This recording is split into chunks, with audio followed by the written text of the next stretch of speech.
selamat sore Sobat 7 Kepo. Gimana kabarnya? Semoga sehat-sehat semua ya. Gue mau ngucapin terima kasih yang udah join livecast via Instagram, Facebook, dan YouTube juga. Nah hari ini gue akan ngobrol-ngobrol bareng narasumber fisioterapi cantik yang sering buat konten laki-laki kesakitan kalau dipegang. Penasaran siapa dia? Yuk kita lihat dulu yang satu ini.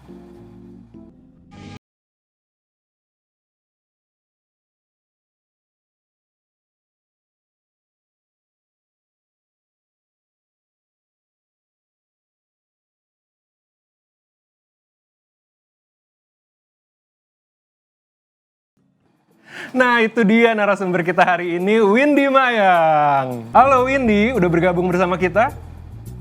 Ya, halo. Halo, Kak. selamat sore Windy. Halo. Selamat sore Kak, apa kabar? Sore, baik. Gimana kabarnya Windy? Lagi di mana? Aku lagi di tempat praktek Kak. Sore-sore kayak gini masih praktek, masih jam-jam terakhir pasien ya. Aku sempetin untuk ketemu kakak-kakak Trans 7 yang kece-kece. Boleh, saling disapa Sobat 7 Keponya ya. Nah Windy, kita mau ngobrol-ngobrol nih. Pertama, Windy boleh diceritain nggak sih Windy, kenapa mengambil background-nya itu fisioterapi, dan boleh diceritain ke Sobat 7 juga, fisioterapi itu apa sih biar ada gambaran gitu. Oke, jadi fisioterapi itu adalah sebagai dari fungsional rehabilitasi terhadap pasien, di mana ditujukan untuk per orang atau per kelompok. Jadi fisioterapi itu sendiri adalah untuk treatment bagian fungsionalnya, gerak dan fungsinya. Fisioterapi menangani kasus otot, sendi, ligamen, tulang maupun saraf. Fisioterapi pun juga sudah ada di Kemenkes RI, sudah ada terbentuk undang-undang dasarnya juga, kemudian ada bentuk hukumnya juga. Jadi fisioterapi adalah bagian tim tenaga kesehatan. Ngedalaminnya gitu, selama fisioterapi ini berapa lama sih kalau boleh tahu Windy belajar fisioterapi ini? Belajar fisioterapi ini kan sebenarnya secara khusus itu kita fisioterapi kuliah. Jadi ada D3, ada D3, D4.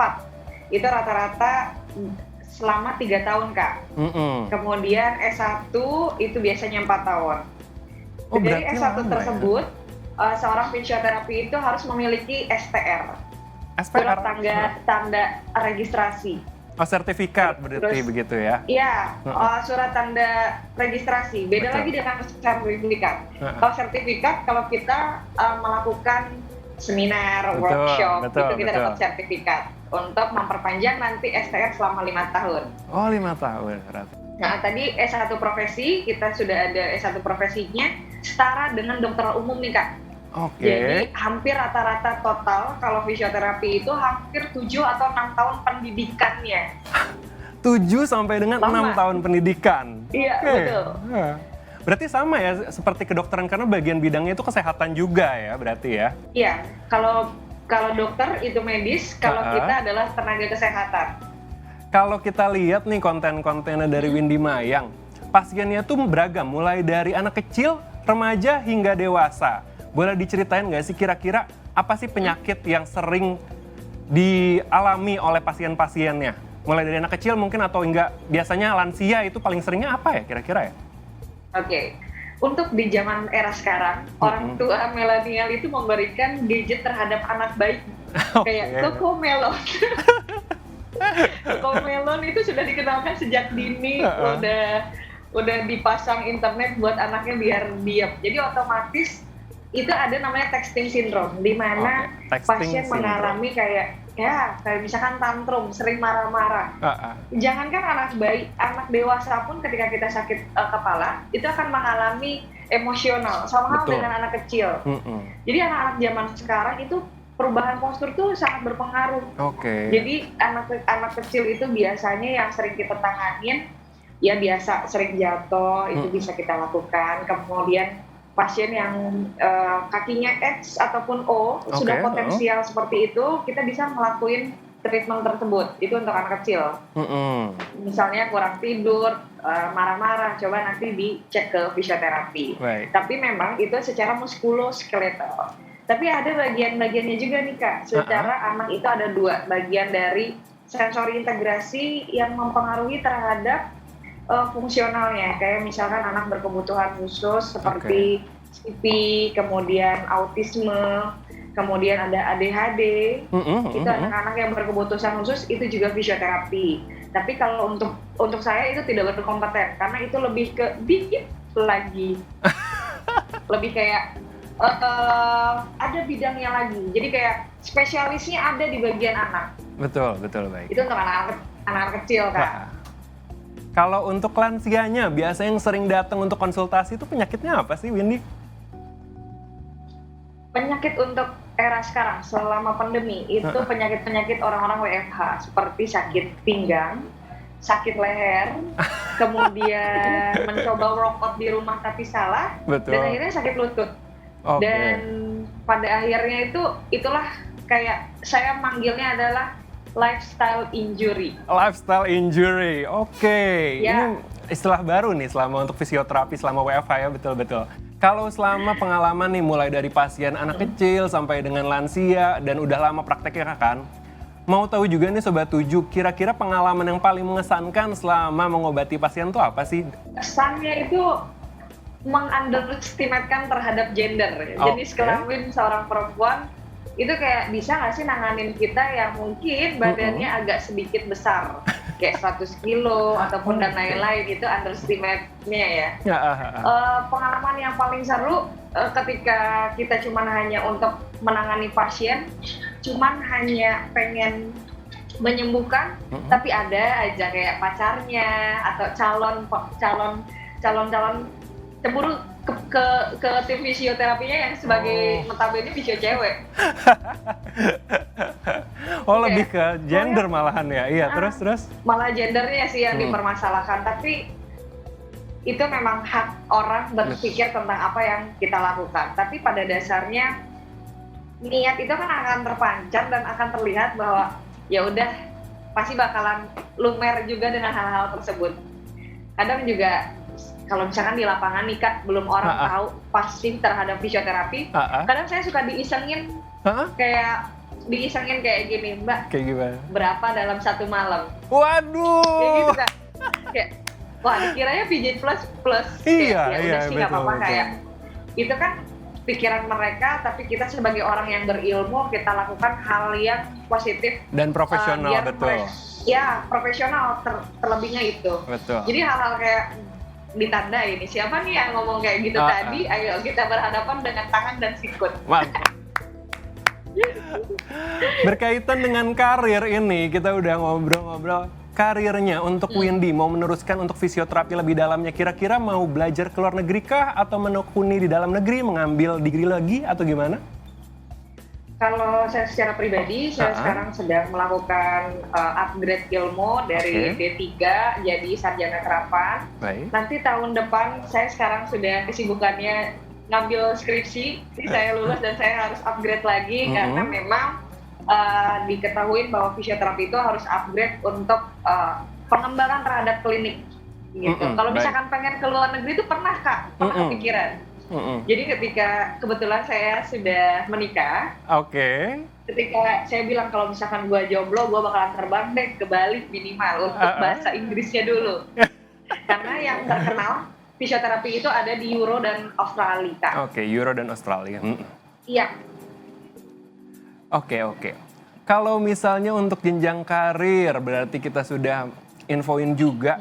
Sobat 7 juga mau tahu nih, kira-kira selama melakukan pengobatan, waktu awal-awal nih hingga sekarang, pernah nggak sih ada perasaan takut untuk salah urat atau salah sendi saat mengobati pasiennya? Pernah nggak sih ada pengalaman seperti itu? Kalau fisioterapi itu jauh dari kata malpraktek. Jauh dari kata malpraktek. Jadi seandainya pun tangan kita itu adalah bagian otak kedua. Jadi kalau kita cuma hanya ngeraba aja nih Kak, udah ketahuan mana otot yang meringkel. Itu kita bilangnya spasme. Ini yang pendeknya, ini yang lemahnya. Ini di bagian-bagian yang memang harus ditreatment. Jadi udah ada takarannya. Karena pada dasarnya ilmu fisioterapi itu memang sangat sulit dipelajari. Tapi untuk basicnya adalah yang kuat kita lemahkan, yang lemah kita kuatkan. konsennya ke Bagus quotes-nya ini. Bagus ini quotes-nya, bagus. Kalau misalnya nih, semua orang pasti punya cita-cita dong, selain cita-cita yang kita misalnya Windy nih sebagai fisioterapi. Nah kira-kira kalau nggak ngambil jadi fisioterapi, ada nggak sih cita-cita lain yang ingin dikembangkan? Atau mungkin mau ngambil 2 profesi atau cita-citanya mau diteruskan lagi? Kalau saya sih sebenarnya pengennya setelah ini kayak pengennya buka restoran. Oh restoran? Karena pengen buka restoran, karena selain jago ngulek, saya juga bisa ngulek di dapur, kayak bikin sambal, ayam geprek itu kayak nggak usah pakai alat, pakai sikut aja langsung di multifungsi ya, betul. Jadi kan biasanya nih Kak, kenapa restoran? Karena orang nunggu nih di klinik, jadi bisa jadi di sampingnya itu ada salah satu restoran WM ya kali ya. Cita-citanya paling kayak gitu, cuma hanya soal fisioterapi dan arahannya ke sana kali Kak. Kalau misalnya untuk travel nih, pasti kan kita tadi sebelum wawancara kita udah ngomong nih, menarik banget nih, fisioterapi ini Windy tuh sering diundang kemana-mana nih Sobat 7. Nah boleh diceritain nggak sih, Windy ini udah diundang kemana aja, nggak cuma di Jakarta, mungkin ada ke Bali atau kemana, boleh disebutkan juga Windy? Jadi saya sangat terima kasih dengan profesi ini. Dengan profesi ini saya bisa keliling Indonesia dengan gratis, malah jadi dapat duit, ibaratnya kan kayak gitu. Bukan hanya dalam negeri, tapi ke luar negeri pun dengan fisioterapi saya sudah ke benua Eropa, kemudian saya ke Asia juga, ke beberapa tempat Asia, Malaysia, kemudian Thailand. Kemudian di Indonesia pun saya sudah ke Sumba, Bali, kemudian Ambon. Ada beberapa hal juga di antar kota pun dengan fisioterapi saya sering dibawa karena kenapa dibawa? Karena saya dulu ketemu sama tim advokat Indonesia. Wow. Jadi tim advokat Indonesia suka banget sama yang namanya olahraga. Oke, betul. Jadi mereka takut kalau mereka cedera, jadi membawa tim medis. Gitu. Jadi ada beberapa tim bola advokat Indonesia membawa saya dan saya berkontribusi untuk bisa keliling. Pengalaman unik selama menjadi tim medis klub bola, boleh diceritakan?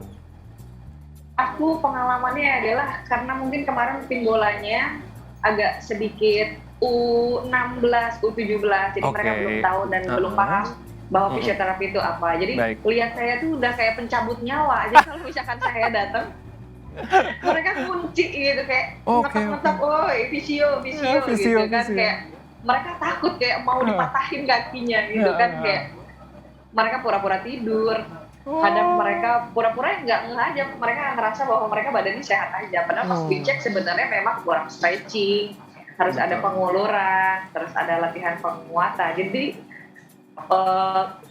keunikannya adalah mereka takut melihat saya aja gitu, kayak ya namanya juga masih umur under 16, betul, 20, 16, itu 17, nggak terlalu betul. paham dengan fisioterapi. Iya. Karena fisioterapi ketika saya debut di 2016 itu nggak terlalu happening banget Kak. Oh betul. Jadi kayak misalkan, ayo beneran nih ini fisioterapi, ini beneran fisioterapi, mereka lebih ke arahnya lebih baik ditahan-tahan aja deh sakit-sakit kayak gitu. Wah, oke. Nah, padahal kalau misalnya kita tahu nih untuk kesehatan kita sendiri, menjaga kesehatan, apalagi fisioterapi ini penting ya, karena biasanya penyakit itu kurang stretching, iya kan, betul ya, seperti yang Windy bilang, kurang stretching. Benar banget, Kak. Oke.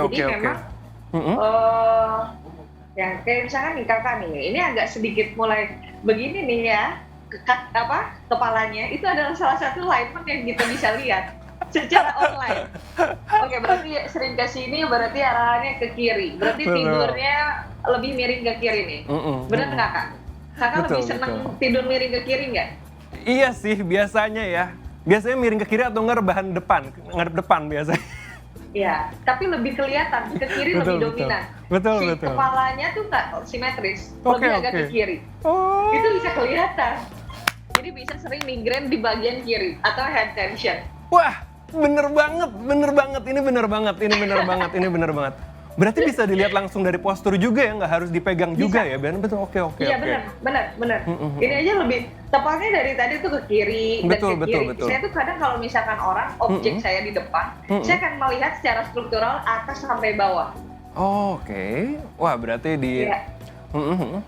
Ya, jadi bisa dilihat, oh ininya agak sedikit ke depan. Oh, dia senangnya bicep doang yang kena, tricepnya enggak. Itu bisa kelihatan, Kak.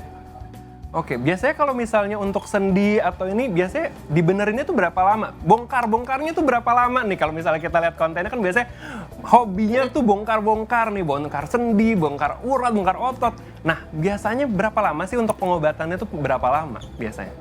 Kalau untuk berapa lamanya harus lihat dulu segi kompensasi yang pertama, yang kedua.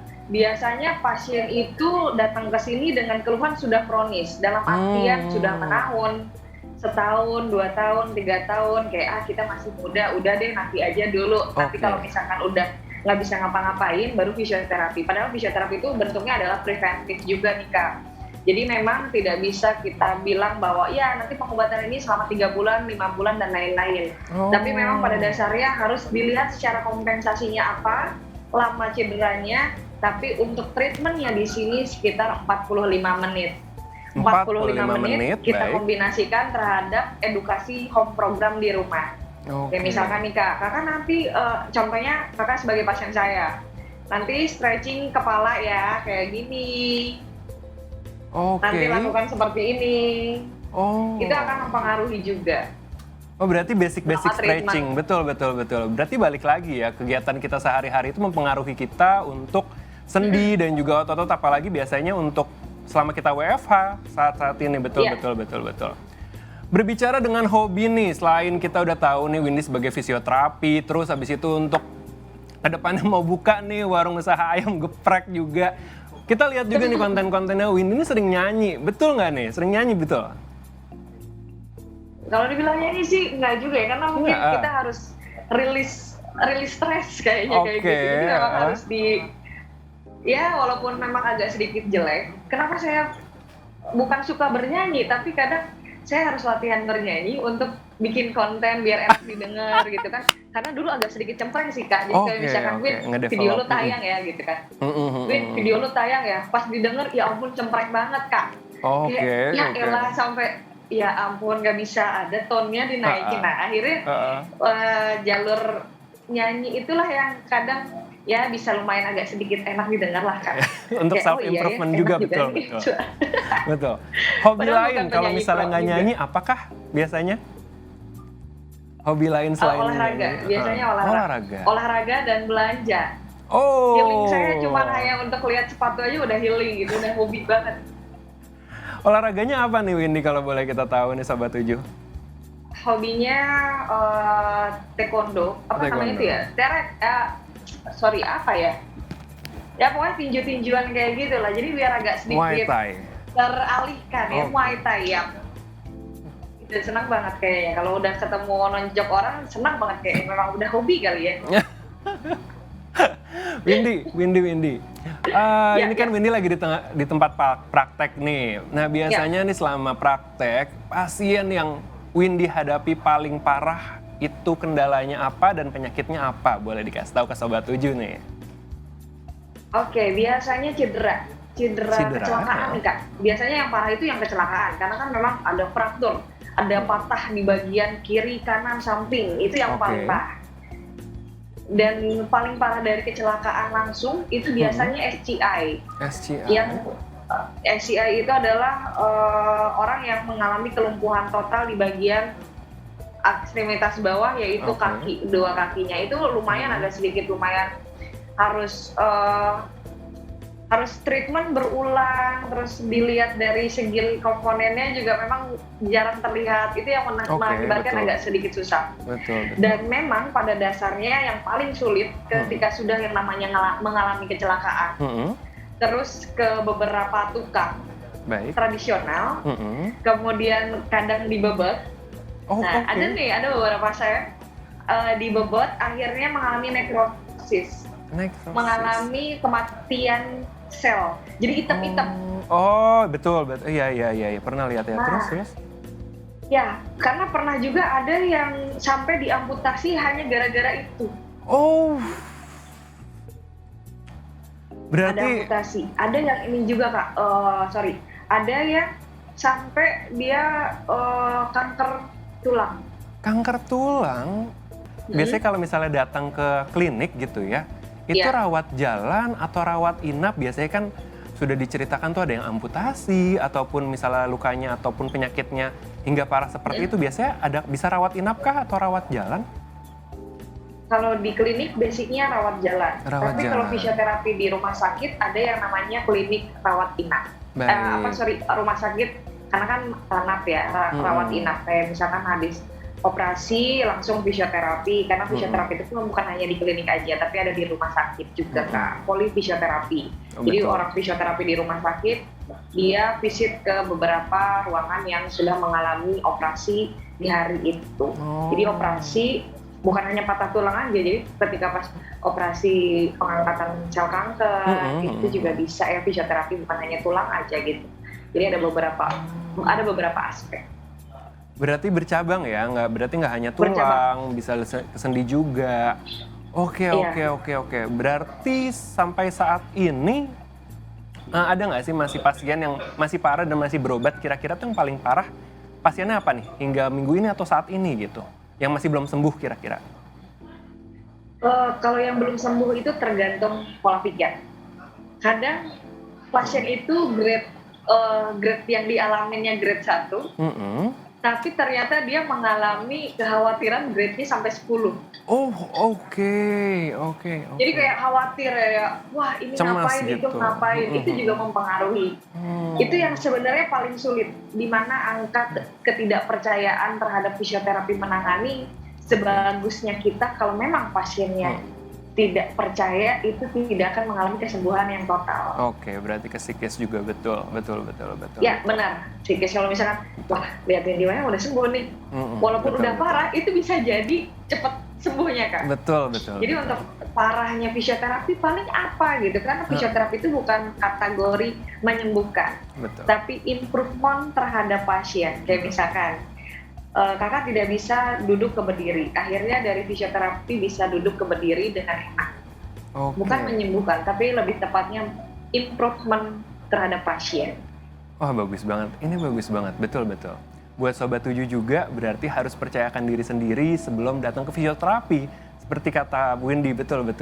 Windy, makasih banyak. Makasih banyak, benar-benar ini lumayan ilmu juga buat saya dan Sobat 7 juga udah pastinya untuk ilmu fisioterapinya. Dan jangan takut untuk datang ke fisioterapi karena pasti fisioterapi itu udah pasti tahu lah apa penyakitnya mulai dari dilihat seperti yang Windy bilang hingga saat dipegangnya. Harus percaya sama diri sendiri juga. Oke, Windy makasih banyak atas waktunya. Oke, thank you Kak. Sampai ketemu nanti di klinik. Pokoknya harus ke klinik karena ke klinik itu bukan hanya orang yang sakit aja. Betul. Tapi pengen cek preventif, kayak pengen enakin badan itu bisa juga. Oke. Nanti ditunggu loh Kak. Oke, makasih banyak. Sama-sama Kak. Mari Windy. Oke Sobat 7, menarik banget kan liputannya tentang Windy Mayang. Buat kalian yang ingin tahu fisioterapi bisa nonton ulang-ulang di livecast Sobat 7 Kepo via Instagram, Facebook, dan YouTube. Oke, berarti ini udah di penghujung acara. Makasih banyak udah nyempetin di livecast. Sampai jumpa di Sobat 7 Kepo